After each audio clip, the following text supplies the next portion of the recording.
उत्तराखंड के एक छोटे से गांव चिलौड़ी में एक लड़की रहती थी। उसका नाम था गौरी। गौरी सुंदर थी, मासूम थी, लेकिन एक अलग बच्ची थी। वो जन्म से गूंगी थी। लोगों ने उसका नाम तक बदल डाला था। कोई उसे मूक बुलाता, कोई अभागिन और कुछ तो कहते। ऐसी लड़की को पालने का क्या फायदा। गौरी की माँ धनवंती का एक विधवा थी। पति की मृत्यु गौरी के जन्म के अगले साल ही हो गई थी। घर में बस 2 लोग, माँ और बेटी। धनवंतिका ने कभी अपनी बेटी को बोझ नहीं माना। कहती थी, मेरी गौरी भले बोल नहीं सकती, पर इसका दिल बोलता है। गौरी को पढ़ाई का बहुत शौक था। वो गांव के स्कूल में पढ़ती थी। इशारों से सब समझती थी। लिखने में तेज थी, चित्रकारी में अव्वल। लेकिन स्कूल में बच्चे उसे चिढ़ाते थे, चुप लड़की, गूंगी देवी बोलकर दिखा। गौरी बस मुस्कुरा देती थी, पर भीतर कुछ टूटता था।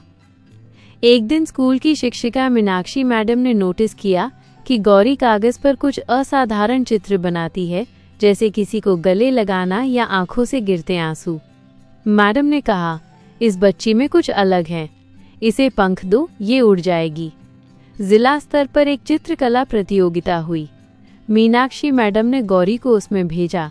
पहली बार वो गांव से बाहर निकली। गौरी ने अपनी आत्मा से चित्र बनाया। एक माँ और बेटी की जोड़ी, एक जंगल और ऊपर लिखा एक वाक्य, जो होता है अच्छे के लिए होता है। लेकिन परिणाम आया, गौरी का नाम नहीं था। वो उदास हो गई। माँ ने उसके बाल सहलाते हुए लिखा, गौरी याद रख, जो होता है अच्छे के लिए होता है। अभी नहीं हुआ, इसका मतलब कहीं और बड़ा कुछ होगा। एक रात तेज बारिश हो रही थी, बिजली कड़क रही थी।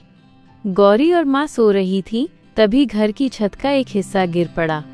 गौरी बच गई, लेकिन उसकी माँ हमेशा के लिए चली गई। वो रात सिर्फ बारिश नहीं थी, गौरी की दुनिया का अंत था।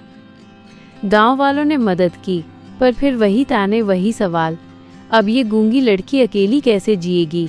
पर उसी मलबे में माँ की किताबों के बीच गौरी को एक पुरानी डायरी मिली।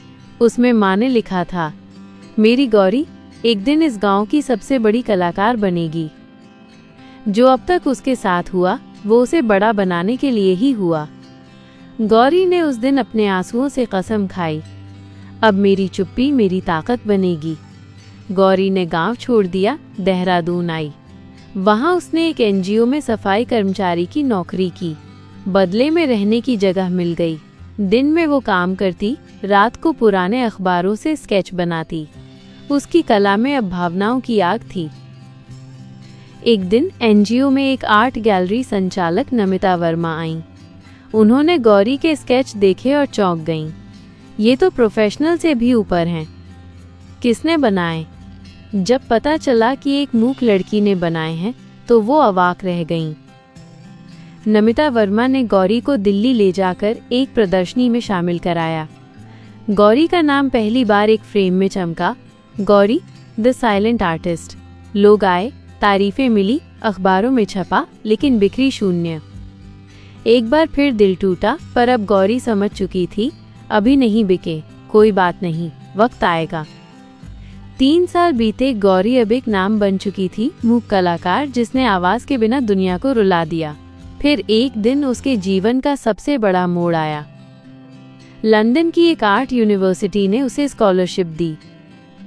गौरी विदेश गई, बोल नहीं सकती थी, पर उसकी कला बोलती थी। अकेलेपन की पीड़ा, माँ की ममता, समाज की बेरुखी और उम्मीद की चुप्पी। गौरी भारत लौटी। अब वो मशहूर थी, मीडिया में छाई हुई थी, मगर उसने शोहरत नहीं चुनी। उसने अपने गांव चिलौड़ी में एक आर्ट स्कूल खोला, माँ की पाठशाला। उसने गांव की बेटियों को फ्री में सिखाना शुरू किया। मूक, अंधी, विधवा, तलाकशुदा, जो भी चाहती वहां सीख सकती थी। उसकी पहली शिष्या थी रेखा, जो खुद भी समाज की ठुकराई हुई लड़की थी। गांव में जिस जगह उसे कभी गूंगी कहा गया था, उसी जगह अब पंचायत भवन के बाहर एक बोर्ड लगा था, गौरी हमारी चुप कलाकार, गांव की शान। वो दिन आया जब उत्तराखंड सरकार ने उसे नारी गौरव सम्मान से नवाजा। सम्मान समारोह में जब गौरी को मंच पर बुलाया गया तो सब खड़े होकर तालियां बजा रहे थे। उसने मंच पर खड़े होकर एक चित्र दिखाया, उसमें माँ की तस्वीर थी और नीचे लिखा था, जो होता है अच्छे के लिए होता है। गौरी ने कभी कुछ कहा नहीं, मगर उसने दुनिया को सिखाया कि कभी कभी चुप रहकर भी इंसान सब कुछ कह जाता है। उसने दिखा दिया कि जो तिरस्कार उसे मिला वही उसकी कला बना। जो माँ की मौत ने छीन लिया, उसी ने उसे जीवन का मकसद दिया। जिस समाज ने उसे बोझ समझा, उसी समाज को उसने रोशनी दी। इस कहानी से हमें ये सीख मिलती है, जीवन में जो भी हमारे साथ होता है, चाहे वो दुख हो, अपमान हो, असफलता हो या अकेलापन, वो किसी बड़ी तैयारी का हिस्सा होता है। अगर हम हार मानने की बजाय उसे स्वीकार करें और आगे बढ़ते रहें, तो एक दिन वो सब चीज़ें हमें वहाँ पहुँचाती हैं जहाँ हम असल में जाना चाहते थे। कभी ना भूलें, जो होता है अच्छे के लिए होता है। अगर ये कहानी आपको पसंद आई है तो इसे लाइक करें, शेयर करें और चैनल को सब्सक्राइब करना ना भूलें। मिलते हैं नई वीडियो में। धन्यवाद।